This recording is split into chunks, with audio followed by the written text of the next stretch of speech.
নমস্কার, আপনাদের সঙ্গে আমি সৈকত শুরু করছি আজকের এই সময় অনুষ্ঠান। আমাদের টপিক ঠিক ছিল যে আজকে আমরা আলোচনা করব বাংলার ভোট চলাকালীন এবং যেখানে যেখানে ভোট শেষ হয়ে গেছে সেখানে হিংসার ঘটনা এবং বেশ কিছু রাজনৈতিক নেতার বক্তব্যে বঙ্গ রাজনীতি এই মুহূর্তে তোলপাড়। কিন্তু তার মধ্যেই আমাদের কাছে খবর এলো যে বাঁকুড়ার শিমলিপালে রাজ্যের বিরোধী দলনেতা শুভেন্দু অধিকারীকে দেখে আজকে চোর চোর স্লোগান দেওয়া হয়েছে এবং মেজাজ হারিয়ে তেড়ে যান শুভেন্দু অধিকারী, এমনটাই অভিযোগ করা হচ্ছে। আপনাদের চলুন আগে সেই ভিডিওটা দেখা।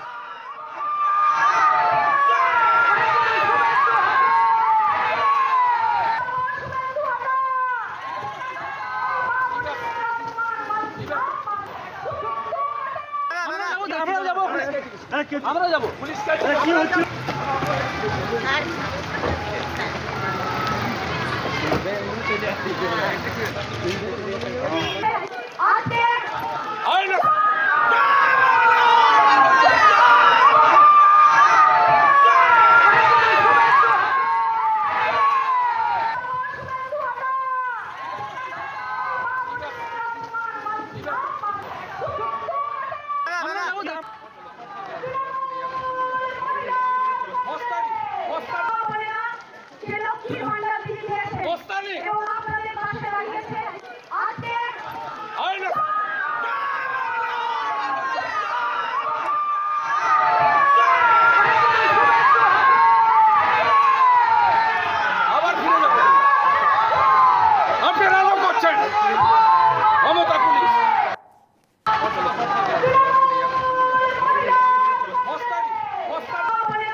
বঙ্গ রাজনীতির এই টাটকা ছবিটা আপনাদেরকে দেখানোরই ছিল, তবে এ নিয়ে আমরা আলোচনা অবশ্যই করব। কিন্তু আজকের যে টপিক, সেই টপিকে অবশ্যই আমরা নজর রাখবো যে আমরা আজকে দিনভর যে খবরে নজর রেখেছি, গোটা বাংলার মানুষ নজর রেখেছেন যে দীপক অধিকারী দেব, ঘাটালের তৃণমূল কংগ্রেসের প্রার্থী, তিনি বলছেন হিরণ খুনের চক্রান্ত করেছে। ডেট ক্ষণ ধরে বলে দিচ্ছেন 10 থেকে 20 তারিখের মধ্যে খুন হবে কেশপুরে। ভাবতে পাচ্ছেন? খুন কে কবে কোথায় হবে সেটা আগাম বলে দেওয়া যাচ্ছে। শুধু তাই নয়, প্রধানমন্ত্রী সভা করতে আসবেন, তার জন্য প্রধানমন্ত্রী যে মাঠে সভা করবেন জিলিপি মাঠ বারাকপুরে অর্জুন সিংয়ের সমর্থনে, সেই মাঠ খুঁড়ে দেওয়া হয়েছে। রাজনৈতিক চক্রান্তের অভিযোগ করা হচ্ছে। এরকম নানা ঘটনা নিয়ে বঙ্গ রাজনীতি তোলপাড় রইল আজ দিনভর। দেখুন, 12ই মে ভাটপাড়ার জিলাপি মাঠে সভা করার কথা প্রধানমন্ত্রীর, কিন্তু মোদির সভার আগে ট্রাক্টর দিয়ে মাঠ খুঁড়ে দিল কারা? রাজনৈতিক ষড়যন্ত্রের অভিযোগ তৃণমূলের বিরুদ্ধে। ঘটনা ঘিরে চরম রাজনৈতিক উত্তেজনা তৈরি হয়েছে ভাটপাড়ায়। মোদির সভার জন্য কদিন আগেও মাঠ পরিদর্শন করেছিলেন পুলিশ কমিশনার অলোক রাজোরিয়া, তারপরেই মাঠ খুঁড়ে দেওয়ার অভিযোগ। এখানে পৌরসভা এসে এইসব কেটে মাটি কাটে বের করছে, সব এখান থেকে মাটি বিক্রি করবে। পৌরসভার কাজ হলো, পৌরসভার ওই যে চেয়ারম্যান আছে তার এখান থেকে মাটি তুলে বিক্রি করার জন্য এই মাটি সব কাটাচ্ছে এখান থেকে। এই তো পুলিশ দেখলেন না, পুলিশ এখানে বসে টুটু জগন্নাথ আছে, এখানে কথা এড়িয়ে যাচ্ছে। এটা একদম সম্পূর্ণ বাজে কথা। প্রধানমন্ত্রী, সবার প্রধানমন্ত্রী তিনি আসবেন। আমি যতদূর জানি ওটাকে খেলার মাঠ করার জন্য অনেক আগে থেকে ভাটপাড়া মিউনিসিপালিটি উদ্যোগ নিয়েছে। আমরা তো কেউ ভগবান না যে কোন মাঠে প্রধানমন্ত্রী আসবেন আমরা জানবো। হঠাৎ মাঠ খুঁড়ে দেওয়ার অভিযোগ অস্বীকার জগদ্দলের বিধায়কের। মোদির সভার কথা নাকি তারা জানতেনই না। মাঠগুলো এখন পৌরসভার আন্ডারে আছে, সেগুলোতে বিউটিফিকেশনের কাজ হচ্ছে। কোনো মাঠ খোঁড়া হয়নি, জাস্ট ট্র্যাক বানানোর জন্যে ওই মাটিগুলোকে লেভেল করা হচ্ছে, খুঁড়ে ফেলা হয়নি। মাঠের একাংশ ভাটপাড়া পুরসভা দখলে বলে দাবি করেন সোমনাথ স্যার, কিন্তু টিটাগড় পেপার মিলের এক আধিকারিকের দাবি গোটা জমিটি তাদের সম্পত্তি। না জানিয়ে মাঠ খুঁড়ে দেওয়ায় পুরসভার বিরুদ্ধে ক্ষোভ প্রকাশ করেন মিলের আধিকারিক। এটা আমাদের মাঠটা আমাদের কোম্পানির না। এখন যদি আপনার বাড়িটা আমি বলি যে এটা আমার বাড়ি, তাহলে হবে না? ফেন্সিংটা দিয়েছে, দেখেছি, সেটা আমরা যা আইনের পথে আমরা গেছি। ভাটপাড়ায় যতটা রাজনৈতিক উত্তাপ ততটাই উত্তাপ ছড়িয়েছে দেবের বিস্ফোরক মন্তব্যে। বিজেপি যিনি প্রার্থী এবং বিজেপি দল যেভাবে ঘাটা লোকসভা কেন্দ্র জেতার জন্য লেগে পড়ে রেখেছে, আমাদের কাছে খবর আছে কি কেশপুরে তারা কোনো একটা ষড়যন্ত্র করে নিজেদের লোককে মেরে তার দোষগুলো আমাদের লোককে দিয়ে এবং একটা অশান্তি সৃষ্টি করে এবং সেটাকে নিয়ে ভোট করানোর চেষ্টা করবে। 10 থেকে 20 তারিখের মধ্যে একটা কিছু ঘটাবে ওরা। ঘাটালে তৃণমূল প্রার্থী দেবের আশঙ্কা আগামী 10 থেকে 20 তারিখের মধ্যে খুন হবে কেশপুরে। তার প্রতিদ্বন্দ্বী বিজেপি প্রার্থী ষড়যন্ত্র করছে, বিস্ফোরক অভিযোগ দেবের। কিন্তু এখন প্রশ্ন উঠছে, একেবারে দিনক্ষণ ধরে কিভাবে বলে দিচ্ছেন তৃণমূল প্রার্থী? আমরা এফআইআর করছি এটার বিরুদ্ধে, কারণ একজন সাংসদ প্রার্থী তিনি খুনের পরিকল্পনা করছেন। অতএব খুনের পরিকল্পনাটা ওনার, খুন করবেন উনি আমাদের বিজেপি কর্মীকে। আমরা সবাই নিরাপত্তা চাই নির্বাচন কমিশনের কাছে যে আমাদের কোন বিজেপি কর্মীকে মাননীয় সাংসদ দীপক অধিকারী খুন করার যে পরিকল্পনা করেছেন, নির্বাচন কমিশনকে আমাদের নিরাপত্তা দিতে হবে। এদিকে হুগলির পান্ডুয়াতে তৃণমূলের সন্ত্রাস, খুনের রাজনীতি ও পুলিশি নিষ্ক্রিয়তার অভিযোগে থানা ঘেরাও করেন লকেট চট্টোপাধ্যায়। দুদিন আগেই পান্ডুয়াতে মামাবাড়িতে বেড়াতে এসে বোমা বিস্ফোরণে মৃত্যু হয় এক বালকের। সন্তানের সেদিন এই এত বড় বোমা বিস্ফোরণে তার সন্তান মারা গেছে। এই কেসটাকে ঘুরিয়ে দিতে আপনাদের একবারও হাত কাঁপলো না। কেশপুর, পান্ডুয়া বা ব্যারাকপুর কোথাও এখনো ভোট হয়নি, তবে হিংসার অভিযোগে ময়দানে তৃণমূল বিজেপি উভয় পক্ষই। মুর্শিদাবাদে ভোট মিটে যাওয়ার পরেও হিংসায় বিরাম নেই। ভোট মিটতেই মুর্শিদাবাদে গুলি, রানীতলায় ছাদ থেকে জল পড়া নিয়ে ঝামেলা গড়ায় গোলাগুলিতে। হামলার অভিযোগ প্রতিবেশী তৃণমূল নেতার বিরুদ্ধে। তার জোটের এক কর্মী ছড়রা গুলি চালায় এবং ছড়রা গুলি চালানোর পরে আমাদের কর্মীরা আহত হয়, শিশুরা আহত হয়, মেডিকেল কলেজে আজ ভর্তি আছে, তাদের প্রাণ সংশয় অবস্থা আছে। স্বাভাবিকভাবেই গ্রামের লোক সেই কংগ্রেস কর্মী বা জোট কর্মীকে বাধা দেয়। ভোট মিটতেই অশান্তি মুর্শিদাবাদের রঘুনাথগঞ্জ, তৃণমূল সিপিএম গন্ডগোলে উত্তেজনা। অভিযোগ, তৃণমূল নেতা ওয়াসিম শেখ সিপিএম এর কর্মীকে মারধর করে। বাংলায় ভোট মানে হিংসা, রক্তপাত। ভাঙড়ে আইএসএফ এর প্রচারে ও হামলার অভিযোগ তৃণমূলের বিরুদ্ধে। ভাঙচুর গাড়িতে আহত বেশ কয়েকজন কর্মী, বেশ কয়েকজনকে আটক করে পুলিশও। এই ভোটে এদের পায়ের তলা থেকে মাটি সরে গেছে। পঞ্চায়েত ভোট এরা করতে দেয়নি। ক্যানিং পশ্চিম এবং ক্যানিং পূর্বতে, ক্যানিং পশ্চিমে তো আদৌ ভোট করতে দেয়নি। ক্যানিং পশ্চিমে ভোট করাতে গিয়ে আমি নিজেই আক্রান্ত হয়েছিলাম সাংঘাতিকভাবে। তৃণমূল দক্ষিণবঙ্গে ভোট ঢোকার সঙ্গে সঙ্গেই তৃণমূল নিজের রূপ ধারণ করেছে এবং একইভাবে সমস্ত এলাকায় খুন সন্ত্রাসের মধ্যে দিয়ে তারা আতঙ্কের আবহ তৈরি করতে চাইছে। একদিকে যেরকম বোমার আঘাতে মানুষ মারা গেছে, এবার বোমা ভেবে খেলতে গিয়ে কিশোরের মৃত্যু হয়েছে। তৃণমূল কংগ্রেস কোনো অবস্থায় কোনো রকম অশান্তিতে যুক্ত নয়। আমরা উন্নয়নের উপর দাঁড়িয়ে ভোট করছি। ফলে সেই জায়গায় সিপিএম, কংগ্রেস, বিজেপি হাতে হাত মিলিয়ে কোথাও কোথাও কিছু গন্ডগোল করার চেষ্টা করছে। ভোটের ঠাক দক্ষিণে বাজতেই রক্ত ঝরতে শুরু করেছে। রাজনৈতিক মহলের মত, দক্ষিণে শক্তিশালী শাসক শিবির, তাই প্রতিদ্বন্দ্বিতায় জোর। সে কারণেও রাজনৈতিক হিংসার পহরও বাড়ছে। তবে কমিশন কিভাবে সামাল দেয় সেদিকেই নজর আম জনতার। Bureau report, NKTV Bangla.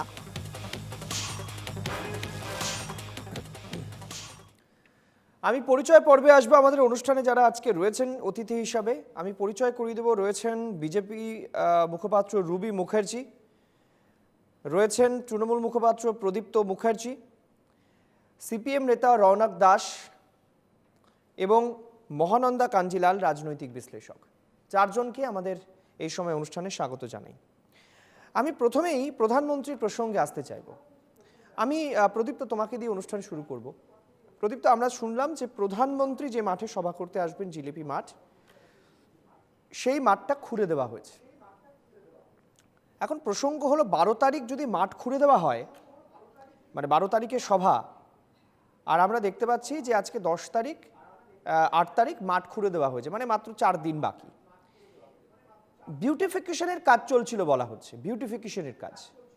তো বিউটিফিকেশনের কাজের সময় কোইন্সিডেন্টলি বা কাকতালীয়ভাবে কি প্রধানমন্ত্রী সভার আগেই হলো, এই প্রশ্ন উঠছে। সৈকত, প্রধানমন্ত্রী পশ্চিমবঙ্গে এই 42টা আসনের নির্বাচনে 10টা আসন নির্বাচন হয়েছে, অন্তত 20টা না হলেও 18টার কাছাকাছি তো সভা করে ফেলেছেন, কোনো সমস্যা তো হয়নি। এক্ষেত্রে একটা সমস্যা যদি কোথাও যোগাযোগের ভিত্তিতে কোনো অসুবিধা হয়ে থাকে সেটা একটা দিক হতে পারে, কিন্তু মাঠটার তোমরাই যা কন্ডিশন দেখাচ্ছ, কালকেই চাইলে মাঠে সভা করা যেতে পারে, কারণ ওই মাঠটায় এমন কিছু খোঁড়াখুড়ি হয়নি যেটার জন্য সভা বন্ধ হয়ে যাবে। একটা রাউন্ড রোলার চালিয়ে দিলেই, যা দেখতে পেলাম অন ক্যামেরা, একটা রাউন্ড রোলার চালালেই কালকে প্রোগ্রাম করা যাবে, হয়তো একটু বেশিক্ষণ রোলার চালাতে হবে। ফলে বিজেপির কাছে এখন ইস্যু নেই, কোনো না কোনোভাবে বাংলার মানুষ বিজেপিকে দিনের পর দিন একদম নাকচ করে দিচ্ছে। আর সব থেকে বড় কথা, এই যে এখন সন্দেশখালীর চক্রান্ত যখন ফাঁস হয়ে যাচ্ছে, যখন টাকা দিয়ে সন্দেশখালীর ঘটনাকে এরা তৈরি করার চেষ্টা করেছিল নারী নির্যাতনের বিষয়ে, সেটা যখন ফাঁস হয়ে যাচ্ছে, যখন এদের বেলুন ফুস হয়ে যাচ্ছে, তখন এদের কাছে ইস্যু এই ধরনের ছোটখাটো ব্যাপার ছাড়া আর রুবিদি কি বলবেন? এরা মূলত রুবিদি একটা বলছেন আর্তনাদ শুরু করেছে। রুবিদি বলছেন একটা রোলার চালিয়ে দিলেই হবে, সে ঘুরে ফিরে আবার সেই কিন্তু বুলডোজার চলে এলো।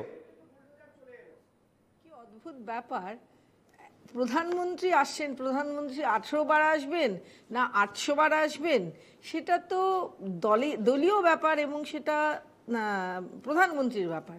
এটাতে তৃণমূলের এত গাত্রদাহ কেন আমি বুঝতে পারছি না। প্রদীপ্তকে আমি খুব ভালোবাসি, কিন্তু এটা আমি বলছি মাঠ নিয়ে সমস্যা না, মাঠ নিয়ে কথাটাও আমি বলছি, মাঠটা সত্যিই খুঁড়ে দেওয়া হয়েছে, আমরা দেখলাম। আমি প্রদীপ্তকে রিকোয়েস্ট করব, প্রদীপ্ত যেন ওদের দলনেত্রীকে বলে একদিন রোলার চালিয়ে যেন মাঠটা ঠিক করে দেওয়া হয়। তারপরে আমি প্রদীপ্তকে ধন্যবাদ জানাবো। রুবিদি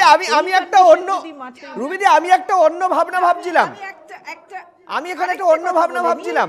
সিপিএম কংগ্রেস বলে আপনাদের সঙ্গে নাকি বিজেপি তৃণমূলের নাকি একটা ভালো সম্পর্ক, প্রধানমন্ত্রী আসবেন তাই বিউটিফিকেশন করা হচ্ছিল তৃণমূলের তরফ থেকে, এমনটাও তো হতে পারে। খারাপ ভাবে ভাবছেন? আমি বলিনি। এই বিউটিফিকেশন যদি মমতার সভার আগে হতো, মমতা প্রথম কথা বলতো আমাকে খুনের চেষ্টা করা হচ্ছে। ও তো যা কিছু হয় খুনের চেষ্টার কথা বলে দেয়, এরকম বলতো। তাই জন্য আমি খুব অবাক হয়ে ভাবছি যে মমতা কি করে প্রধানমন্ত্রীকে খুনের চেষ্টা করছে। না, ও হলেও খুনের চেষ্টা বলতো, আমি তাই ওর কথাটাই বলছি, ও কি করে প্রধানমন্ত্রীকে খুনের চেষ্টা করছে। আর এই বিউটিফিকেশন মানে আমাদের সঙ্গে মমতার একটা সেটিং আছে সকলে বলে, তো মমতা সেটিংয়ের জন্য বিউটিফিকেশন করছে। ওহ, হ্যাটস অফ টু হার। এরকম যদি করে তাহলে ও 10 তারিখের মধ্যে বিউটিফিকেশন কমপ্লিট করে মাঠটাকে কংক্রিট করতে বলছি, করে সবকিছু করে প্রধানমন্ত্রীকে। আমি একটু রৌনকের কাছে আসি। রৌনক, আমি এখানে একটা জিনিস জানতে চাইবো।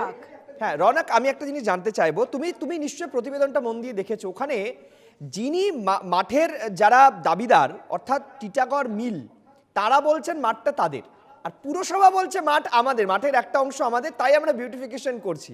মিলের পক্ষ থেকে পরিষ্কার বলা হচ্ছে আমরা তো প্রধানমন্ত্রীর সবার অনুমতি দিয়েছি, কিন্তু পুরসভা বলছে যে আমরা জানি না। তাহলে যারা মালিক তারাই তো অনুমতি দেবে, মাঝখানে পুরসভা কোথা থেকে চলে এলো? হ্যাঁ বলছি, মূল বিষয়টা হচ্ছে এই যে একটু আগে বললো যে সেটিং এর কথাটা, এই মূল বিষয়টা হচ্ছে এই সেটিং এর বিষয়। আমরা দেখেছি যে আমরা ইতিমধ্যেই জানি ওই মাঠটা হচ্ছে মিলের, মাঠটায় মিল, কিন্তু ওখানে বিউটিফিকেশনের কাজ আজকে পৌরসভা করতেই পারে যে কোনো জায়গায়, কারণ সাধারণ মানুষ ওখানে, অনেক মানুষ, অনেক কম বয়সী ছেলেরা খেলে, সেক্ষেত্রে দাঁড়িয়ে করতেই পারে। কোনো প্রাইভেট প্রপার্টিতে কি করে পুরসভা বিউটিফিকেশন করতে পারে? পারে না, দ্যাট ইজ ইললিগাল। কিন্তু ব্যারাকপুরের মতো জায়গায় যেখানে দাঁড়িয়ে এখন দেবদূত ঘোষের মতো একজন প্রার্থী, যে প্রার্থী আজকে দাঁড়িয়ে মানুষকে নিয়ে লড়াইয়ে, এবং এই যে বাইনারি ধর্ম জাত এই সমস্ত বিষয় নিয়ে মানুষকে সবকিছু ভুলিয়ে দেওয়ার, যে বেকারত্বের সমস্যা, চাকরির সমস্যা, দুর্নীতির সমস্যা ভুলিয়ে দেওয়ার যে চক্রান্ত করেছে, সেইগুলোকে ঘোরানোর জন্য, ইস্যু ক্রিয়েট করার জন্য আজকে একটা মাঠকে সামান্যতম খুঁড়ে একখানা ছোট্ট সামান্য একটা ইস্যু ক্রিয়েট করে মানুষের মুখটাকে ঘোরানোর চেষ্টা করছে। বেশ, মহানন্দাদি, আমি আপনার কাছে জানতে চাইবো, আমি যতদূর প্রতিবেদনে দেখালাম যে পুলিশের পক্ষ থেকে স্বয়ং অলোক রাজরিয়া কমিশনার, তিনি মাঠ পরিদর্শন করছেন, এলাকার বিধায়ক বলছেন আমি জানি না যে এখানে প্রধানমন্ত্রী আসবেন। তার মানে প্রশাসনের সঙ্গে দলের কোনো কোঅর্ডিনেশন নেই, এলাকার বিধায়ক এলাকার খবরই রাখেন না, কিন্তু পুলিশের পক্ষ থেকে মাঠ পরিদর্শন করা হয়েছে, প্রধানমন্ত্রী আসবেন তারা জানেন। এ তো অদ্ভুত যুক্তি।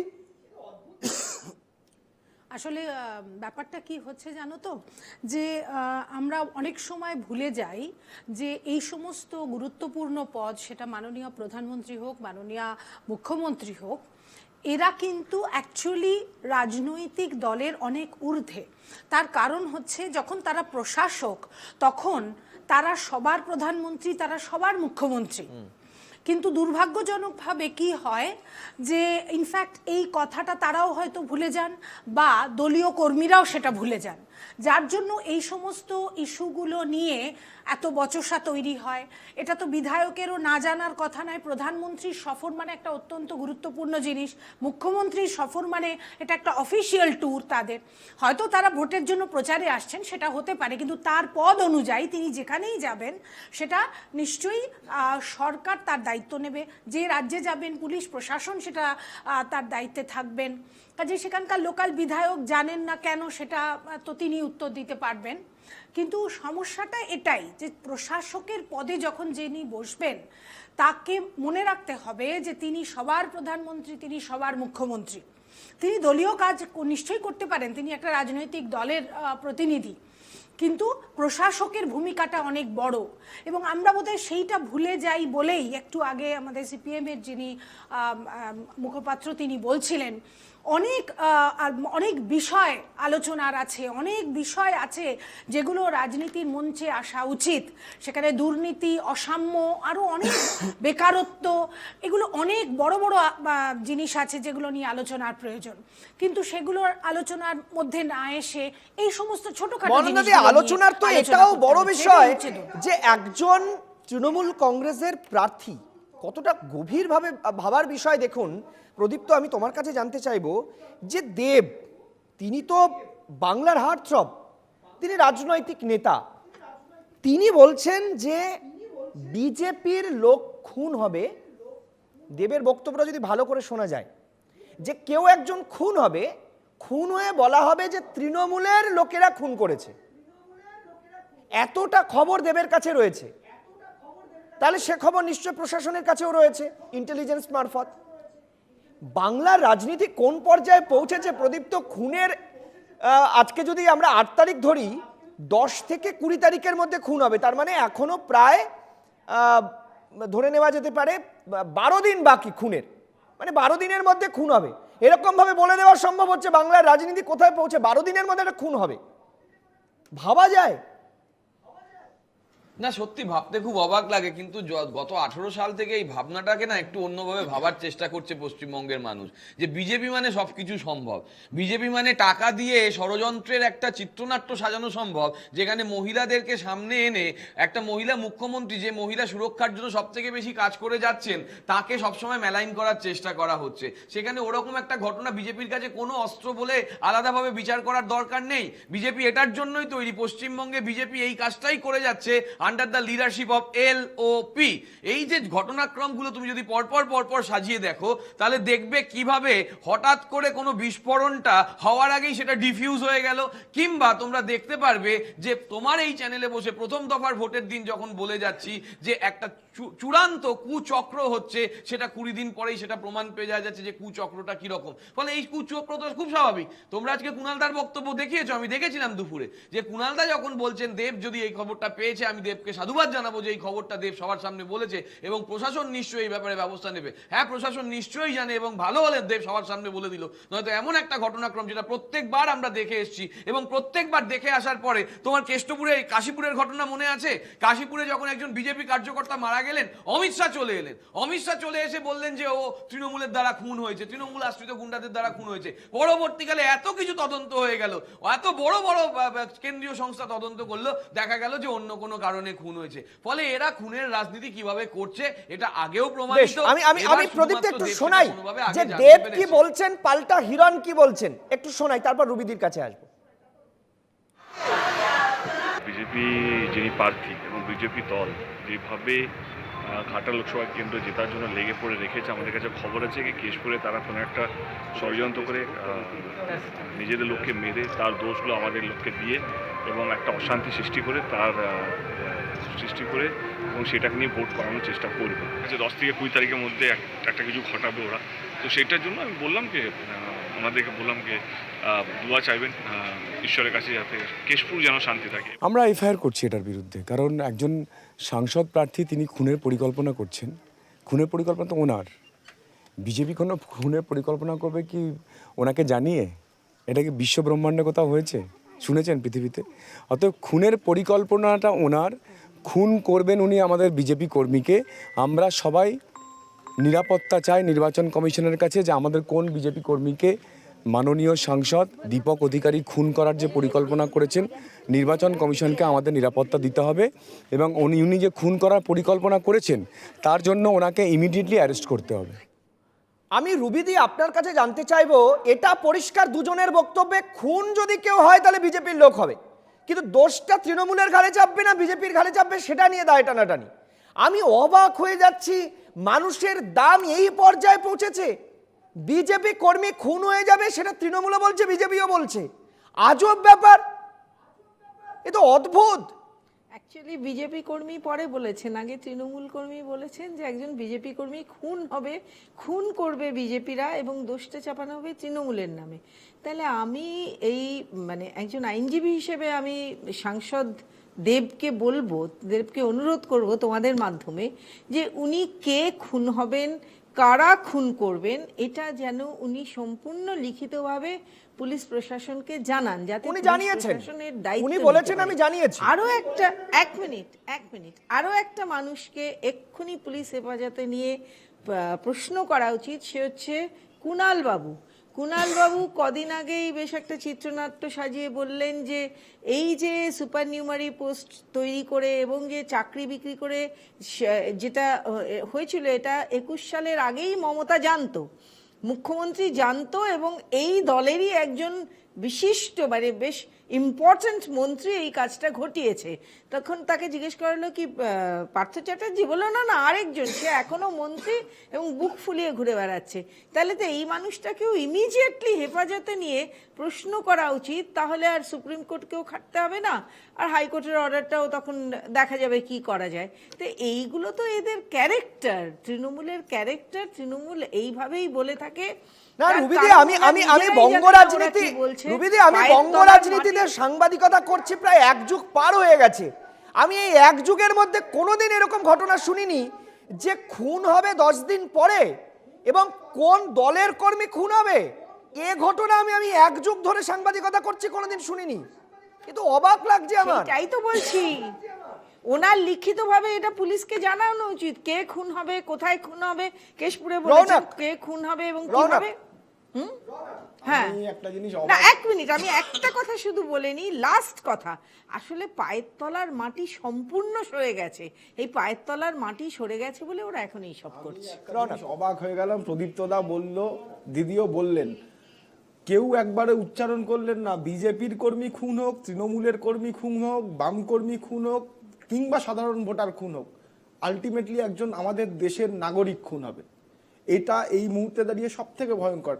আমাদের দেশ গড়ার জন্য এই নির্বাচন নিয়ে কেউ একটাও কথা বললেন না। এই যাদের জন্য নির্বাচন তাদের মধ্যে কেউ একজন খুন হবে।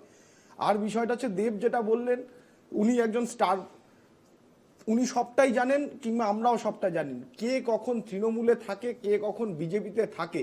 হয়তো অনেকের ক্ষেত্রে এটা প্রযোজ্য নয়, প্রদীপ্তদাদের ক্ষেত্রে কিংবা ওনার ক্ষেত্রে অবশ্যই নয়, কিন্তু আমরা দেখেছি এরকম অনেক উদাহরণ কে কখন থাকে। তাই এই ভাড়ায় খাটা রাজনীতিবিদ যারা এই মুহূর্তে দাঁড়িয়ে পশ্চিমবঙ্গের কালচার আগে কোনোদিন ছিল না, এই যে রাজনীতির যে একখানা এসছে, তারপরে কে কখন খুন হচ্ছে এবং তাকে কি হিসাবে চালিয়ে দিয়ে নির্বাচনের একটা আঙ্গিক তৈরি করবার চেষ্টা হবে, সেটা আমরা কেউ বুঝতে পারছি না। কিন্তু আমাদের বুঝতে হবে আলটিমেটলি মানুষ কি বলছে, মানুষ কি চাইছে।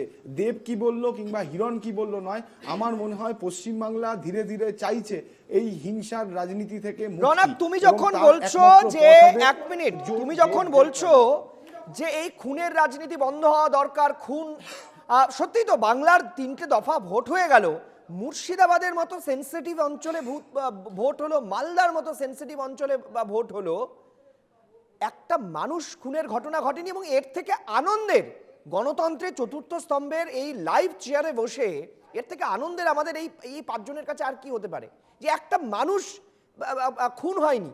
এটাই তো আমাদের সব থেকে আনন্দের, যে বাংলার ভোটে এই চিত্র আমরা কোনোদিন দেখিনি। হ্যাঁ, বাংলার ভোটে অনেক রকমের ঘটনা দেখেছি, কিন্তু মানুষ, কোনো মায়ের কোল খালি হয়ে যাওয়া, এই চিত্র ছাড়া বাংলার ভোট কোনোদিন দেখিনি। একটা সামান্য উপনির্বাচন পর্যন্ত, একটা সামান্য সমবায় নির্বাচন পর্যন্ত হয় না একটা মানুষ খুন ছাড়া, সেখানে 3 দফার ভোট হয়ে গেল। আমরা সত্যি আনন্দিত নির্বাচন কমিশনের কাছে, যে নির্বাচন কমিশনের এই ভূমিকাকে আমরা বোধহয় এই 5 জনেই স্যালুট জানাই যে আপনারা পেরেছেন।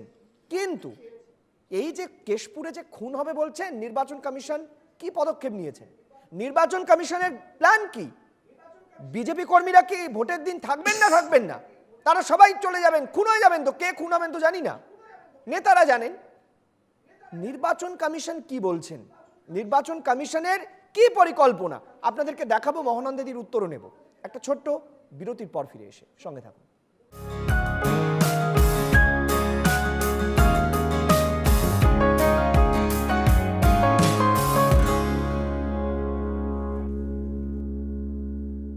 আমি আলোচনায় ফিরলাম, মহানন্দিদির কাছে যাব, তার আগে দুটো গ্রাফিক্যাল প্রেজেন্টেশন আপনাদের দেখাই সুবিধে হবে। আমরা আলোচনা করছি না, আপনার মনে আছে, কেশপুর নিয়ে।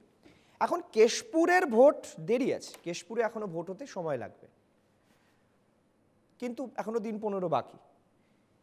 কিন্তু যে 3 দফায় নির্বাচন হয়েছে, সেই 3 দফার শেষ দফাটা, মানে তৃতীয় দফাটা যথেষ্ট চ্যালেঞ্জিং ছিল বলে নির্বাচন কমিশন মনে করছে। চলুন তো দেখাই আপনাদেরকে নির্বাচন কমিশন কি বলছিল। দেখুন, বাংলার ভোটে নির্বাচন কমিশনের বাড়তি সতর্কতায় সুফল। তৃতীয় দফার ভোট নিয়ে বিশেষভাবে চিন্তিত ছিল কমিশন। খবর সূত্রের, বাংলার প্রথম 3 দফা ভোট মোটের ওপর শান্তিপূর্ণ, যেন অশান্তির চেনা রেওয়াজ ভেঙেছে বাংলা। শান্তিপূর্ণ ভোট পরিচালনার প্রশংসা নির্বাচন কমিশনারের। বাংলার মুখ্য নির্বাচনী আধিকারিক আরিজ আফতাবের কাজে খুশি। নির্বাচন কমিশনের ফুল বেঞ্চের বৈঠকে বুধবার আরিজের প্রশংসাই করেছেন নির্বাচন কমিশনার, অর্থাৎ দিল্লি নির্বাচন কমিশনার, মুখ্য নির্বাচন কমিশনার। আমি এরপরেই আরেকটা গ্রাফিক্যাল প্রেজেন্টেশন আপনাদের দেখাই, সেটা হচ্ছে 2019 আর 2024 রেশিওটা দেখুন। মালদা উত্তর, মালদা দক্ষিণ, জঙ্গিপুর, মুর্শিদাবাদ লোকসভা কেন্দ্রে, এই 4 কেন্দ্রে 2024-এ ভোট পড়েছে 77.53, 2019-এ পড়েছিল 81.08%। 2024-এ মালদা উত্তরে পড়েছিল 76.03% ভোট, আর 2019-এ পড়েছিল 80.49% ভোট। 2024-এ মালদা দক্ষিণে পড়েছে 77.69% ভোট, 2019-এ পড়েছিল 81.49% ভোট। 2024-এ জঙ্গিপুরে পড়েছে 75.72% ভোট, এবং 2019-এ পড়েছিল 80.383% ভোট। 2024-এ মুর্শিদাবাদ লোকসভা কেন্দ্রে পড়েছে 81.52% ভোট, 2019-এ পড়েছিল 84.41% ভোট। আমি মহানন্দাদি আপনার কাছে একটু আসতে চাইব। অদ্ভুত লিঙ্ক আছে আমাদের এই কেশপুরের আলোচনার সঙ্গে, দুটো গ্রাফিক্যাল প্রেজেন্টেশনের মিল আছে। কেন মিল আছে আপনাকে আমি বুঝিয়ে দিই। প্রথম কথা হচ্ছে, এই তৃতীয় দফার ভোটের যে অঞ্চলগুলিতে ভোট হয়েছে, সেনসিটিভ বুথ বেশি, এবং শেষ মুহূর্তে স্পর্শকাতর বুথের সংখ্যাও বাড়ানো হয়, একদম শেষ মুহূর্তে 11th আওয়ারে এসে। অর্থাৎ কমিশন মনে করে যে অশান্তির আশঙ্কা রয়েছে, যে কারণে অনেক বেশি সতর্কতার সঙ্গে ভোট পরিচালনা হয়। কিন্তু তারপরেও মানুষের 2019-এর তুলনায় 4টি কেন্দ্রে ভোটের পার্সেন্টেজ কিন্তু 4 থেকে 5% করে কম। It's a not a matter of joke. 4 থেকে 5% করে মানুষ নির্বাচনে তার অংশগ্রহণে তিনি বিরত থেকেছেন, নোটায় ভোট দেননি, ভোট দিতে যাননি। এটা কিসের সাইন? এটাই কি সেই সাইন যে সাইনটা আজকে কেশপুরে আমরা আগাম অনুমান করতে পারছি, যে কেশপুরে আগাম খুন হয়ে যাবে বলে প্রার্থীরা নিজেদের মধ্যে বাকবিতণ্ডা করছেন? অদ্ভুত ব্যাপার, কিন্তু এটা চিন্তার বিষয়। দেখুন, ভোট মানুষ দেবে, এটা গণতন্ত্রের নিয়ম। আমাদের ভারতবর্ষ লার্জেস্ট ডেমোক্রেসি সারা বিশ্বের মধ্যে। শুধু তাই না, এই ভোটের দিকে তাকিয়ে রয়েছে বিশ্বের বহু দেশ। কাজেই এটা একটা অত্যন্ত প্রয়োজনীয় জিনিস, এবং নানা মিডিয়াতে সব জায়গাতে সুন্দরভাবে দেখানো হচ্ছে বা বলা হচ্ছে মানুষকে যে আপনারা ভোট দিন। কিন্তু পশ্চিমবঙ্গের ভোটের সঙ্গে রাজনৈতিক সন্ত্রাসের খবরটা এত ওতপ্রোতভাবে জড়িয়ে রয়েছে এবং সেটার ইতিহাস দীর্ঘ। কংগ্রেস আমলে, সিপিএম আমলে, তারপর তৃণমূলের আমলেও এত বছর এত মানে ওতপ্রোতভাবে এই সন্ত্রাসের কাহিনীটা জড়িয়ে রয়েছে, সেখানে মানুষের একটা নিজস্ব পারসেপশন নিশ্চয়ই আছে। তবে এবারের ভোটে অনেক সন্ত্রাস কম, মানুষের মানে খুন হওয়ার ঘটনা আমরা পাইনি, অত্যন্ত আমরা ভাগ্যবান বলে মনে করছি এই ঘটনাগুলোতে। কাজে সেটা অত্যন্ত সদর্থক দিক এবং নিশ্চয়ই নির্বাচন কমিশনের এফিসিয়েন্সির সঙ্গে রাজ্য পুলিশের কথাও নিশ্চয়ই বলতে হবে। কেন্দ্রীয় বাহিনী রয়েছে কিন্তু তারা তো রাজ্য পুলিশের সঙ্গেই কাজটা করবেন। কাজে সব মিলিয়ে যদি একটা শান্তির বাতাবরণ থাকে, মানুষ যদি ভোট দিতে পারে সেটা ভালো কথা। কিন্তু ভোট যখন মানুষ দেয় তার কয়েকটা ব্যাপার আছে, তার মধ্যে তুমি একটা বললে সেটা নিশ্চয়ই যে সন্ত্রাসের ভীতিটা কিন্তু গ্রামগঞ্জে আছে এবং বহু ক্ষেত্রে ছোটোখাটো ঘটনার মধ্যে দিয়েও আমরা দেখতে পাই যে মানুষ ক্যামেরার সামনে বলছে আমরা ভোট দিতে যাচ্ছি, আমাদের দিতে দেওয়া হচ্ছে না। এরকম ঘটনা কিন্তু এবারের ভোটেও আমরা দেখেছি, কাজে আমাদের দিতে দেওয়া হলো না।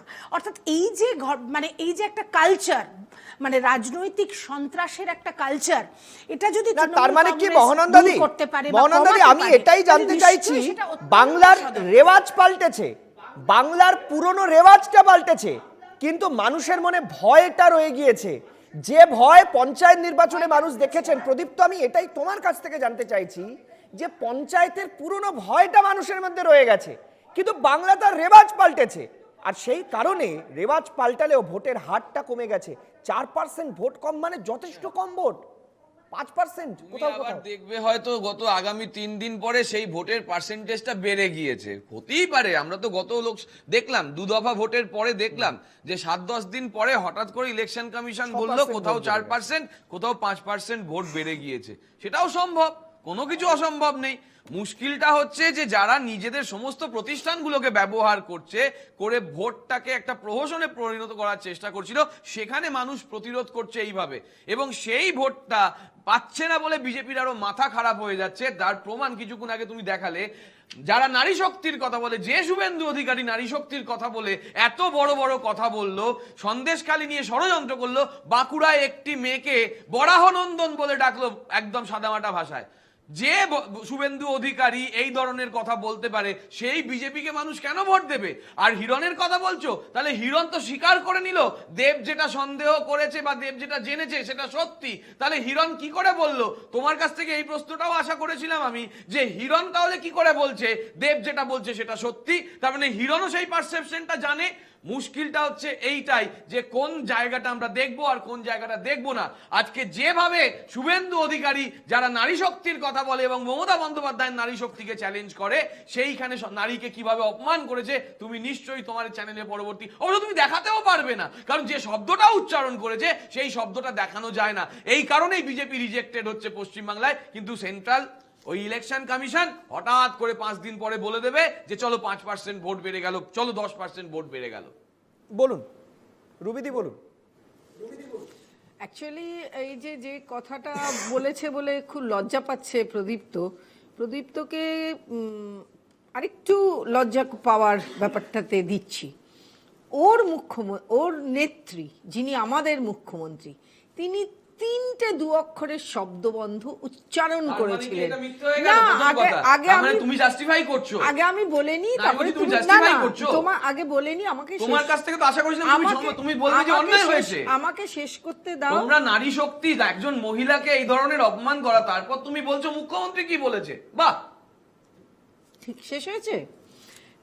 নারী শক্তিকে অপমান করেছে, যে কথাটা বলেছে আমি সেই কথাটাতেই আসছি। তার আগে আমি বলছি একজন নারী হাজার হাজার লক্ষ লক্ষ পুরুষ মানুষের সামনে যে 3টি শব্দবন্ধ উচ্চারণ করেছিলেন, সেই 3টি শব্দবন্ধের একটিও পুরুষ মানুষেরা তাদের এখানে একটা বিষয় বলা দরকার, এটাও একটা বাইনারি প্রদীপ্ত এবং রুবিদি, এটাও একটা বাইনারি। একজন মহিলাকে যেমন অপমান করা যায় না, একজন পুরুষকেও করা যায় না। একজন পুরুষকে অপমান করা যায় না, একজন মহিলা একজন পুরুষকে অপমান করতে পারবেন না। একজন পুরুষ একজন মহিলাকে বললে অসম্মান তোমরা যে করার যা কথা বলেছে বলবেন না। ভুল বলেছে, এটা বাইনারি, এটা বাইনারি। দিদি বললেন যা বলেছে ভুল বলেছে, তুমি না, সেটা বলেছো আলাদা যা বিষয়। বলেছে ভুল বলেছে। সেটা আলাদা বিষয়, প্রদীপ, ওটা আলাদা বিষয়। একজন মহিলাকে যেমন কটু কথা বলা যায় না, একজন পুরুষকে একজন মহিলাকে হবে ভাবতে হবে। সৈকত, তুমি কি আমাকে শেষ করতে দেবে? বলুন, বলুন, আমি বলুন। বলছি এই শব্দবন্ধগুলো উচ্চারণ করে ওই মহিলা পিসিমা একবারও দুঃখিত হননি, বরং একটা শব্দবন্ধের ক্ষেত্রে উনি বলেছিলেন এটা কমনলি ইউজ থিং। কিন্তু আমি যেটা বলতে চাইছি, আমাদের যিনি লিডার অফ দ্য অপোজিশন, তিনি এটা বলে অবশ্যই ভুল করেছেন। এই বলাটা ওনার উচিত হয়নি, এবং আমি ভাববো এবং আমি আশাও করছি যে উনি পরবর্তীকালে এটা নিয়ে ক্ষমা চেয়ে নেবেন। প্রদীপ, তো তুমি কি বলবে? ঠিক এইভাবেই আর একটা জায়গায় এই একই শব্দ ব্যবহার করেছিল এবং বারংবার করে যাচ্ছে। মমতা বারংবার রিপিটেড অফেন্ডার। ভাষাগুলো মমতা ব্যবহার বন্দ্যোপাধ্যায় করছে। একটা অমিত মালব্যের কাজ। অমিত মালব্য অসামান্য না, কাজ না, করেন এটা। মমতারটা শুনিয়ে দিতে অসামান্য পারি, কাজ আমরা করে প্রত্যেক- অমিত মালব্য। প্রদীপ সে তো, বেশি কাজ করতে প্রদীপ তো, পারে। আমি তৃণমূল বিজেপি দুজনের কাছ থেকে এটা আশা করেছিলাম যে আমাদের নেতা নেত্রীরা যে ভাষায় কথা বলছেন, সেই ভাষার এই শব্দবাদ্যগুলো, যেগুলোকে বাংলায় আমরা বলি স্ল্যাং ল্যাঙ্গুয়েজ, যেগুলোকে আমরা সাধারণত ব্যবহার করি না, সেগুলো তাদের পরিত্যাগ করা উচিত। আমরা কেউ এটা বলতে পারলাম না, এটা করা উচিত, এটাই তো আমরা বলবো।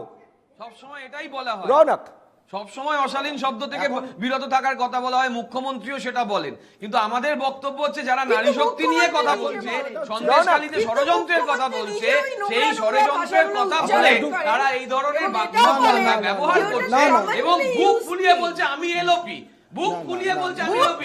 মুখ্যমন্ত্রী যদি কোনো শব্দ ভুল ব্যবহার করে থাকে, মুখ্যমন্ত্রী পরবর্তীকালে সেটাকে সংশোধন করেন, বারংবার বলেন হতে পারে, কিন্তু মুখ্যমন্ত্রী কোনোবার এরকম ধরনের শব্দ বলেনি যেটা অমিত মালব্য টুইট করে। অমিত মালব্যের ফ্যাক্ট থেকে পরিষ্কার হয়ে গেছে যে কিভাবে অমিত মালব্য ভুল কথা প্রচার করে। কিন্তু আমরা বারংবার বলি বলার অশালীন থেকে শব্দ বেশি ব্যবহার করা উচিত নয়, মুখ কিন্তু থেকে এরা বলা যে আমি উল্টো বাঙালি, টাঙিয়ে দেবে আজকে বলে। রবীন্দ্রনাথের জন্মদিনের দিন আমরা কি দিনের শেষে গালাগালিকে ডিফেন্ড করার চেষ্টা করছি? মঞ্চে আলোচনা করতে আমরা হচ্ছে। দিনের শেষে এই গালাগালিকে কেউ ভয়ঙ্কর ডিফেন্ড অবস্থা করার চেষ্টা করছি না তো। আমার অদ্ভুত লাগছে। রৌনক, বলো। তার জন্য তাকে দল বহিষ্কার করেছিল। তারপরে ওই পিন ফোটানো মমতা বন্দ্যোপাধ্যায়কে তৃণমূল কংগ্রেসের বহিষ্কার করার ক্ষমতা আছে? বন্দ্যোপাধ্যায় সেটা বলেনি কখনো। উনি ওখানে স্বীকার করেছেন যে ওই তো বলছি বিমান ভুল করেছেন। বন্দ্যোপাধ্যায় পিন ফোটানো তুমি নিয়ে স্বীকার তোমরা কি করতে বলো? পারবে? বন্দ্যোপাধ্যায় তুমি বলেছে স্বীকার কিনা করতে সেটা তো পারবে? আমরা জানি। তুমি পারবে না স্বীকার সেটা আমরা করতে। দেখে নিয়েছি, প্রত্যেকটা ভিডিও ক্লিপিং এ দল দেখানো কি হয়েছে। কারণে সাসপেন্ড করে আমরা যাকে সেটা একটু ইতিহাস জানো আর অপিলা চপিলা পড়ো অশোক মিত্রে। না, না, রুবিদি, অপিলা চপিলা রুবিদি, পড়ো, রুবিদি, আমি বুঝতে পারবে। রুবিদি, এক খুব মিনিট। পরিষ্কার। আমরা একটি ভিডিওতে, আমি একটা উদাহরণ দিতে পারি, একটি ভিডিওতে প্রকাশ্য সভায় মুখ্যমন্ত্রীর অদ্ভুত কথা। শব্দ বেরিয়ে গিয়েছিল। মুখ্যমন্ত্রী সঙ্গে সঙ্গে তৃণমূল সেটা কংগ্রেস করে বলেছেন না, তৃণমূল যে কংগ্রেস I অন্যায় withdraw করে, this word। যদি হয় তাহলে অন্যায়ের বিরোধিতা করে তৃণমূল কংগ্রেস। সবাই আক্রমণ করছে, বোঝাই যাচ্ছে বিজেপির হাতকে এখানে। আমরা ওই জন্যই বলি বামরা ব্যাক, আমরা এই কারণেই বলি বামরা ব্যাক, যেখানে আমরা দেখানোর চেষ্টা করছি যে কিভাবে রামেরা অন্যায় করে যাচ্ছে রামের নাম করে, সেখানে বিজেপি তৃণমূল তৃণমূল তৃণমূল করে যাচ্ছে। রৌনক, সিপিএম রৌনক বলো। স্বাভাবিকভাবে বিজেপির হাতকে শক্ত করছে। রৌনক বলো। দিন একা আমার ও বক্তব্য- অন্যের সময় বলবে রৌনক, আর বাকি বলবে আমাকে একা বলতে দিন। সিপিএম এর কালচার তো। বিষয়টা হচ্ছে এখান থেকে যখন রুবিদি বলছিলেন তখন প্রদীপ্তদা যখন করছিল তখন তাতে কোনো সমস্যা নেই, সমস্যাটা আমি বললেই হয়। না, একা বলতে দিতে হবে। সমস্যার বিষয়টা হচ্ছে একটাই, যে বললো যে বাম এবং রাম একসাথে, বাম এবং রাম কে একসঙ্গে তার ইতিহাস পশ্চিমবাংলার মানুষ জানে। হ্যাঁ, সেই ইতিহাস তো আমরা 1999 শহীদ থেকে মিনারে দেখে 2000 শহীদ মিনারেও দেখে নিয়েছি, আরে এখনো দাদা, দেখছি। দাদা, এখনো তোমরা দেখছি মন্ত্রিসভায় ছিলে বিজেপি। এইখানে তাতে কি হয়েছে? কংগ্রেসও তো আমাদের মন্ত্রিসভায় ছিল, কংগ্রেসও আমাদের মন্ত্রিসভায় ছিল, সেই কংগ্রেস তো আমাদের সঙ্গে রয়েছে। তোমরা 2006 সালে কংগ্রেসকে ত্যাগ করে দিয়েছিলে, সেই কংগ্রেসকে এখন হাতে হাত ধরে ধরে বলছো। ওটা বলবো না। 2011 সালে কংগ্রেস আমাদের সঙ্গে ছিল, সেই কংগ্রেসকে তোমরা হাতে নিয়েছো। গালি গালিনে শহরে রাজীব গান্ধী চড়ে তোমরা করেছো, তারপর তোমরা কংগ্রেসের সঙ্গে আছো। তোমরা সোমনাথ চ্যাটার্জিকে আজ অব্দি দলে নাওনি, সেই সোমনাথ চ্যাটার্জিকে তোমরা দলে নিয়েছো। 2006 আগে না 2010 আগে, কোনটা আগে? তথ্য নিয়ে কথা বলো, অপিলা চপিলা পড়ো, আমি কথা বলো। কি বলেছে আমি একটু মহানন্দাদির কাছে আজকে আসি। কেজরিওয়ালকে আমি একটু মহানন্দাদির কাছে আসি। তোমাদের সঙ্গে আমি একটু মহানন্দাদির কাছে আসি। মহানন্দাদির কাছে আসবো প্লিজ। মহানন্দাদি কোনো রাজনৈতিক দলের লোক নয়, মহানন্দাদিকে বলতে দিন রাহুল গান্ধীর প্রদীপ তো একটি মহানন্দাদি তো কোনো রাজনৈতিক দলের লোক নয়, তার মধ্যে কেউ কথা বলবেন না আশা করি। আমি মহানন্দাদি একটা জিনিস জানতে চাইছি, আবার দুটো বিষয় নিয়ে আলোচনা করছিলাম। এক হচ্ছে কেশপুরের এই ভয়ঙ্কর শব্দ উচ্চারণ, এবং সেটা যদি সত্যি ঘটে এর থেকে দুর্ভাগ্যজনক আর কিছু ভারতবর্ষে হবে বলে আমার মনে হয় না। আর দু নম্বর কথা সেটা হচ্ছে শুভেন্দু অধিকারীকে চোর স্লোগান দেওয়া, এবং তিনি মেজাজ হারিয়ে যে শব্দবদ্ধ ব্যবহার করেছেন বলে দাবি করছেন প্রদীপ্ত, তার ব্যাখ্যা নিয়ে আলোচনা।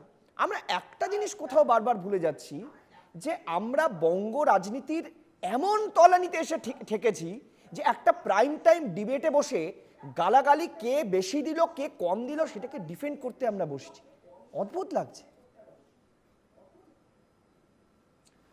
হ্যাঁ, সত্যি কথাই, রাজনীতির অবক্ষয় হয়েছে এ নিয়ে কোনো সন্দেহ নেই। সারা ভারতবর্ষ জুড়ে হয়েছে। পশ্চিমবঙ্গের মানুষ খুব রাজনীতি সচেতন বলে আমরা বিশ্বাস করি, এবং চায়ের টেবিলেই হোক বা কফি শপে হোক, চায়ের আড্ডায় হোক, সবসময় আমাদের দুটো তিনটে আলোচনার পরেই রাজনীতি আসে। ভালো কথা, রাজনীতি সচেতনতা ভালো কথা, কিন্তু কুৎসা করা, আসল ইস্যুগুলো থেকে সরে গিয়ে শুধুমাত্র বিরোধী বলে তাকে গালিগালাজ করা, এগুলো বাঙালির সংস্কৃতি নয়। কিন্তু সেই বাঙালির সংস্কৃতি ভুলে গিয়ে এমন একটা জায়গায় নিয়ে যাওয়া হচ্ছে যে শুধুমাত্র ইস্যু ছাড়াই আক্রমণ করা হচ্ছে বিরোধী, সেটা যে কোনো দল মত নির্বিশেষে সব দলের ক্ষেত্রেই হচ্ছে। কাজে এইটাকে আটকানোটাও নিশ্চয়ই অত্যন্ত প্রয়োজন, কারণ পরবর্তী প্রজন্মের কাছে আমরা কি উদাহরণ রেখে যাব? যারা জনপ্রতিনিধি মানুষ, তাদের ভোট দিয়ে সেই জায়গায় এনেছেন, তাদের কিছু দায়িত্ব আছে, তাদের দায়িত্ব মানুষের কাজ করা, মানুষের কাজটা নিশ্চয়ই প্রধান হওয়া উচিত। তা না করে শুধুমাত্র যদি বিরোধীদের আক্রমণ, সেটা ইস্যুভিত্তিক আক্রমণ হোক, কে তার এলাকার কাজ সব থেকে ভালো করেছে, কে করতে পারেনি সেই দিয়ে আলোচনা হোক, তা হচ্ছে না। শুধুমাত্র ব্যক্তিগত কুৎসা, ব্যক্তিগত আক্রমণ, এগুলোই চলছে। এগুলো দেখে পরবর্তী প্রজন্ম কি শিখবে এটা একটু তারা ভেবে দেখুন। বেশ, আমরা এই আলোচনা থেকে বিদায় নিচ্ছি, কারণ আমি চাই না এই বিষয়টাকে আর এক্সটেন্ড করতে বা এই নিয়ে আর তর্ক বিতর্ক করতে। কিন্তু আমাদের রাজ্যে আরও একটি গুরুত্বপূর্ণ টপিক, আপনারা জানেন যে রাজ্যপাল সিভি আনন্দ বোস তার বিরুদ্ধে রাজভবনের ভেতরেই এক কর্মীকে, অস্থায়ী কর্মীকে শ্লীলতাহানির অভিযোগ, এবং তারপর রাজ্যপাল একেবারে কড়া ভাষায় কোচি থেকে ফিরে তিনি কলকাতা এয়ারপোর্টে তিনি জানান যে মমতা বন্দ্যোপাধ্যায় তার শুভবুদ্ধির উদয় হোক, ভগবান তাকে ক্ষমা করুক, জানি না ভগবান ক্ষমা করবেন কিনা, এরকম নানা বক্তব্য একেবারে কড়া ভাষায় রাজ্যপাল বলেছেন। কিন্তু রাজ্যপাল আজকে একটা অদ্ভুত প্রেস রিলিজ দিয়েছেন, যেখানে তিনি বলছেন যে আপনারা জানেন যে এই ঘটনার তদন্ত বলবো না, অনুসন্ধানের জন্য একটা 8 সদস্যের টিম গঠন করা হয়েছিল, যে এখানে কি হয়েছে না হয়েছে সিসিটিভি পাওয়ার জন্য। এবং পুলিশ চেষ্টা করেছিল যে সিসিটিভিটা যদি পাওয়া যায় এবং সেখানে রাজভবনের কর্মীদের সঙ্গে যাতে কথা বলা যায়। কিন্তু রাজভবনের পক্ষ থেকে আগের দিন একটা বিবৃতি দেওয়া হয়, যে খবর আমি প্রথম ব্রেক করেছিলাম বাংলা সংবাদ মাধ্যমে, যে রাজ্যপাল বলছেন তার কর্মচারীরা পুলিশের কাছে কোনো রকম বিবৃতি দিতে পারবেন না, তার কর্মীদের উদ্দেশ্যে একেবারে স্পষ্ট প্রেস বিবৃতি দিয়েছিলেন। আজকে তিনি আরেকটু স্টেপ আউট করে তিনি বললেন, খুব ইন্টারেস্টিং, বাংলার যে কোনো মানুষ একটা ইমেল অ্যাড্রেস দিয়েছেন, সেখানে ইমেল করলে রাজভবনের সিসিটিভি পেতে পারবেন, দেখতে পারবেন, শুধুমাত্র মমতা বন্দ্যোপাধ্যায় এবং রাজ্যের পুলিশ প্রশাসনকে সেটা অ্যাক্সেস করতে পারবেন না বা তাদেরকে দেবেন না। অর্থাৎ সরাসরি রাজ্য প্রশাসনের বিরুদ্ধে কোট আনকোট যুদ্ধ ঘোষণা।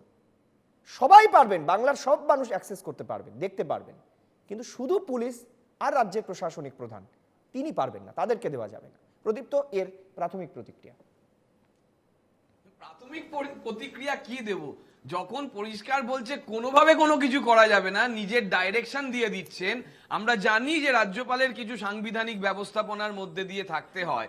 সেই জায়গায় দাঁড়িয়ে থেকে যে মেয়েটি ওরকম ভাবে কাঁদছিল, সেই মেয়েটির প্রাথমিক মানে যে প্রতিক্রিয়া, সেটার বদলে রাজ্যপাল সে যে যা যা বলছেন এটাকে তুমি মেলাও তো আজ থেকে 1 মাস আগে সন্দেশখালীর সঙ্গে, তখন সবাই ধরে নিল যে পশ্চিমবঙ্গে এরকম একটা জায়গায় জায়গায় শাহজাহান ঘুরে বেড়াচ্ছে। কি ভাবনা, কি চর্চা, বিজেপি সেখানে বিশ্বাস করলো। আজকে বিজেপি কেন, বিজেপি বিশ্বাস করাতে পারলো গণমাধ্যমগুলোর সাহায্যে, এবং তারপরে ষড়যন্ত্র যখন বেরিয়ে আসলো তখন দেখা যাচ্ছে যে এই ধরনের বক্তব্যগুলো আসে। তখন আবার পাল্টা প্রশ্ন, এটা সন্দেহের অতীত নয়, এর বিরুদ্ধে তদন্ত করতে হবে, 8 কমিটির সদস্য করতে হবে, কিভাবে এটা করা যেতে পারে, রাজ্যপাল এত বড়। আরে এর বিরুদ্ধে আগে একটি সংবাদ মাধ্যম তোমরা খবর নাও যে একজন বার ড্যান্সার এরকম একটা অভিযোগ করেছিল, সেই অভিযোগটা টিকতে দেয়নি এই ভদ্রলোক। ফলে নানান সমস্যা আছে, নানান ঘটনাক্রম আছে, কিন্তু শুধুমাত্র একজন উচ্চ সাংবিধানিক পদে রয়েছেন বলে তার বিরুদ্ধে ওঠা যখন অভিযোগ, সেই অভিযোগকে তুমি একেবারে যখন সাধারণ মানুষের আমি রুবিদির কাছে তোমার উত্তরটা জানতে চাই। রুবিদি, এটা ঠিক যে যখন তৃণমূলের নেতার বিরুদ্ধে শ্লীলতাহানির অভিযোগ ওঠে, ধর্ষণের অভিযোগ ওঠে, সম্মানহানি সম্ভ্রম নষ্টের অভিযোগ ওঠে, তখন সেখানে রাজ্যপাল চলে যেতে পারে। রাজ্যপালের বিরুদ্ধে যখন অভিযোগ ওঠে, তিনি সামনে 361 নম্বর ধারার সাবক্লস 2 এবং 3, আপনি আইনের মানুষ, আপনি জানেন, সেটাকে সামনে রেখে তিনি বলছেন পুলিশ কিচ্ছু করতে পারবে না আমার বিরুদ্ধে। এটা কেমন বিচার? বিচার তো উনি আজকে বলেই দিয়েছেন যে আমি সিসিটিভি ফুটেজ দেখিয়ে দেবো, সমস্ত লোকের সামনে এটাকে ওপেন করে দেবো, দুধ কা দুধ পানি কা পানি হয়ে যায়গা। আর একটা ছোট্ট প্রশ্ন আমি করি, সন্দেশখালীতে এত মহিলারা না রুবিদি, আমি উত্তর পেলাম না। আমি জানতে চাইছি তার মানে কি রাজ্য প্রশাসনকে এড়িয়ে চলতে চাইছে রাজভবন? রাজ্য প্রশাসনকে কোনো পাত্তা দেবে না?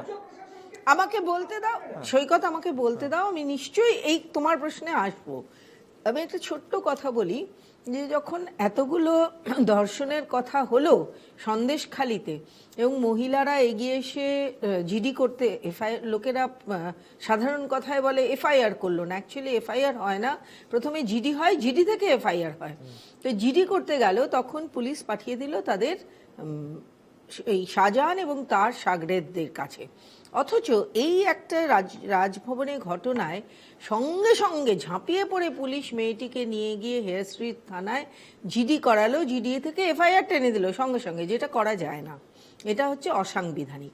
তাহলে এই যে অসাংবিধানিক কাজটা এরা করলো, তাহলে সেখানে রাজ্যপাল যদি বলেন যে আমি সকলকে দেখাবো কিন্তু প্রশাসনকে আর পুলিশকে দেখাবো না, তাই তো উনি কোনো অন্যায় কাজ করেননি। কেননা ওরা যদি সংবিধান ভঙ্গ করতে পারে, উনি তো সংবিধান ভঙ্গ করছেন না, কিন্তু উনি শুধু বলছেন যে যারা এই অন্যায় কাজটি করেছিল, যারা এইরকম একটা নক্কারজনক কাজ করেছিল, যারা এইভাবে একটা সাজানো ঘটনা করেছিল এবং তাই নিয়ে আরো এগিয়ে গিয়ে কাজ করতে যাচ্ছিল, আমি তাদের দেখাবো না। না রুবিদি, এক মিনিট রুবিদি, আমি রাজ্যপাল পদকে সম্পূর্ণ সম্মান জানিয়ে বলছি, রাজ্যপাল যে এই ঘটনা ঘটিয়েছেন আমাদের কাছে কোনো প্রমাণ নেই, রাজ্যপাল যে ঘটনা ঘটাননি তার কোনো প্রমাণ নেই, প্রমাণ হবে একমাত্র তদন্তের মাধ্যমে। কিন্তু রাজ্যপাল পদটাই তো তদন্তের ঊর্ধ্বে। তদন্ত করা যায় না, তদন্ত করা যায় না।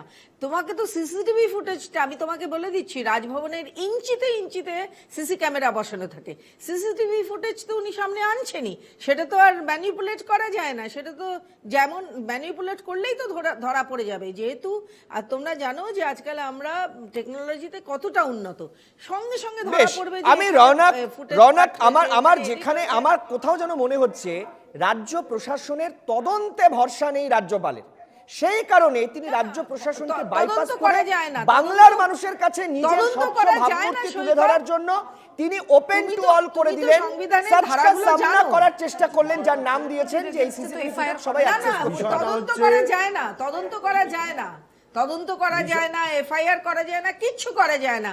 উনি যতদিন রাজ্যপাল থাকবেন, রাজ্যপাল পদে না থাকলে হয়তো কিছু করা যাবে, কিন্তু উনি যদি সিসিটিভি ফুটেজটা সাধারণ মানুষকে দেখিয়ে দেন, তখন উনি দোষী নাকি ব্যাপারটা সাজানো, তখন তো সবাই জানতে পারবে। সাধারণ মানুষের মধ্যে তুমিও একজন পড়ো, তুমিও দেখে নেবে। কিন্তু উনি স্বতঃপ্রণোদিত হয়ে গিয়ে ওটা প্রশাসনকে বা পুলিশকে দেবেন না, উনি এই কথাটা বলেছেন।